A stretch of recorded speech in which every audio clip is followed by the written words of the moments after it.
MotoGP. He's been a superstar in winter testing and has looked really good on the Gresini Ducati. But our first pole position in 2022 went to the Martinator. Jorge Grid. Jack Miller starts just behind it on the second row in fourth there of Aleix Espargaro and his brother Paul. Brad Binder looking to carry the KTM Challenge from seventh on the grid. Joan Mir leads the Suzuki threat. Jorge Martin starts from pole position. Just wonder whether Aleix Espargaro might have had some kind of late pre-race problem. It looks like he's got away safely. Perfect conditions here in Qatar. No wind of Qatar here tonight. Well, we're about to find out as the riders sweep through on this warm-up lap. Pecco Bagnaia with work to do from 9th place. Fabio Quartararo says he needs the perfect lap from 11th place. There's everywhere we look. Tyre choice is crucial. Tyre conservation in the closing stages of this race, particularly in the last 5 or 6 laps, are going to be absolutely crucial. It is very difficult to look past. Jump on board the roller coaster again in 2022. Paolo Campinotti, Pramac Racing boss, looks pretty anxious, looks pretty tense, and with good reason. He's got his man Jorge Martin. 2022, it's lights out and lift off for MotoGP in 2022 in Qatar. Not a bad start for the poleman Jorge Martin, although big moment. The two race off the back of the third row, 9th, back to 15th place. As Lewis said, the two factory Ducatis just completely missed the start. Already getting aggressive, getting busy as 2020 champ Joan Mir. We know how good. 11th on the grid. Yeah, already getting wheel spin on that medium Michelin rear tyre through that tyre torturing turn 11 there. Fabio Quartararo just about keeping Jorge Martin at bay, although with the slipstream and the power of the Ducati too hard. Who would have expected Brad Binder to be next behind him? And Paul Espargaro straight away sending a message to his teammate. He ain't no number 2 at Honda. Yeah, Marquez was just in that little bit hot. He went a little bit. 4 stars. Bastianini's the first of them in 5th. Jack Miller's dropped down 5 places to 9th. Bagnaia's down behind Miguel Oliveira in 14th. And Johan Zarco, he's dropped 6 places to 19th. The Ducati group and then attack keeps them live for the last 6 or 7 laps. That's where it's going to be key. That's what Michelin have told us. That's what so many people have told us in the paddock so far this weekend. It's going to be all about the last 6 or 7 laps at 9.53. That's the best lap of the Grand Prix we've seen so far. Fair play to the Italian. It's the only 154 we've seen of the Grand Prix so far. So he's quickly into his groove, having started from the front row last year. Even in 2020, he always found something on Sunday. He had a bit of a sprinkling of the old Valentino Rossi magic, didn't he? He's coming under pressure here, though, from Joan Mir, who's... That was as good as he had. That was as much pace as he had to qualify 11th on the grid. And at the moment, he's finding this pace a little bit too hot at the front. Bagnaia not rattled by a shocking start. He's starting to pick his way through the pack again now. Pace of the front. We were expecting low 55s, potentially high 54s for race pace. Alex Rins on a 154.6, the fastest lap of the race. That was only a 10th faster than the riders ahead. Here comes Joan Mir again. In the winter as well with their acceleration. They've got that better throttle connection. They've got more mechanical and electronical grit. And that means that coming off the corner as well, the KTM can dart out of the turn. Yeah, the pace just dropping off a little bit. Paul Espargaro's knocked it back to a low 155. And Marquez never really behind Paul Espargaro. They don't need to do anything. They know Paul Espargaro's not getting away here. He's not trying to race. Still 18 laps to go.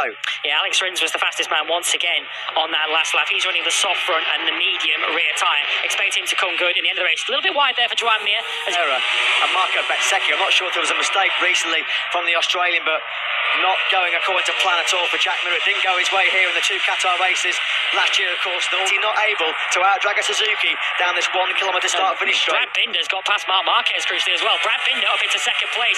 That is not what we expected you to say. Bastianini's having another look this time. Punishment and then try and recover the lost place. So Binder didn't have to work for that one, but he's up into 2nd and looking strong. He is, and Bastianini straight on the back of Marc Marquez as well. He looks like he really wants to get on with this, doesn't he, Bastianini? Frankie Morbidelli on his factory Yamaha start in 2022. He's down in 17th place. He's been pushed out of the point scoring place. The fully fit Frankie Morbidelli as well now. Now then, Cananea Bastianini saw it last year. Pecco Bagnaia actually lost the chance of a victory when he ran in hot at the first corner in the Grand Prix of Qatar last year. So it's an easy mistake to make. Simon, down to you for some thoughts. Yeah, action so far for him. He made a brilliant launch off the line from 6th place on the grid. He's been happy to make the front running here, of course.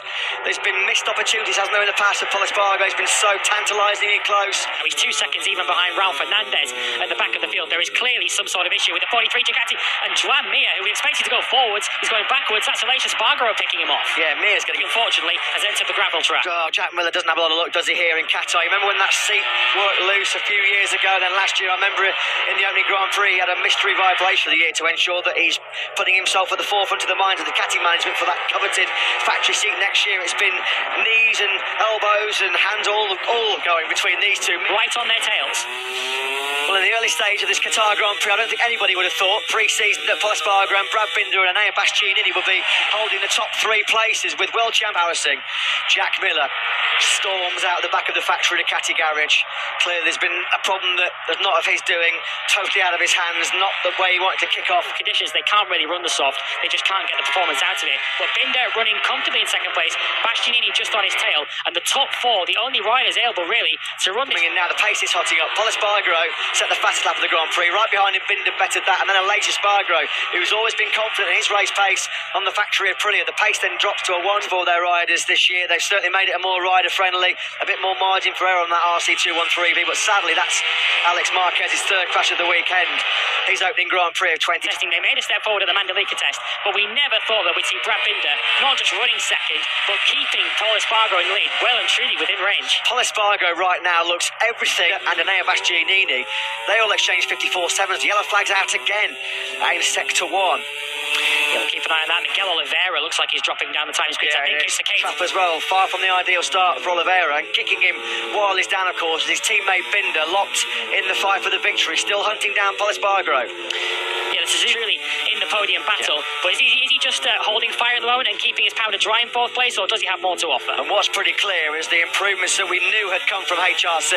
We're going to have to look at that one on the replay. They can't believe it. What a disastrous night for the Ducati Lenovo team. Jack Miller already out and bitterly frustrated and angry, and now Pecco Bagnaia, he runs over. What a disastrous opening night for Ducati. Nothing Jorge Martin could do. He was just being overtaken into turn 1 and found himself being scooped up into the gravel trap. Paul Espargaro, look, he's already 2003.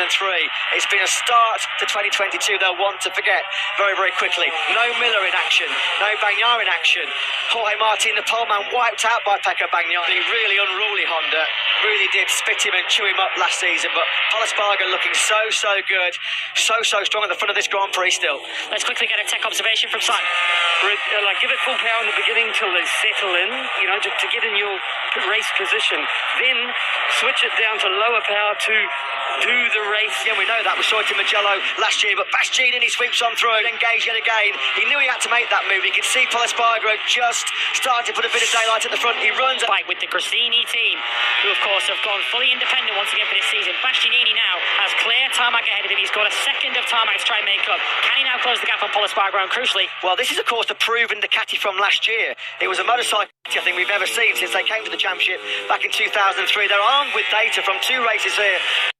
Though Bastianini is still wringing his neck, he's still riding out of his skin. Absolutely.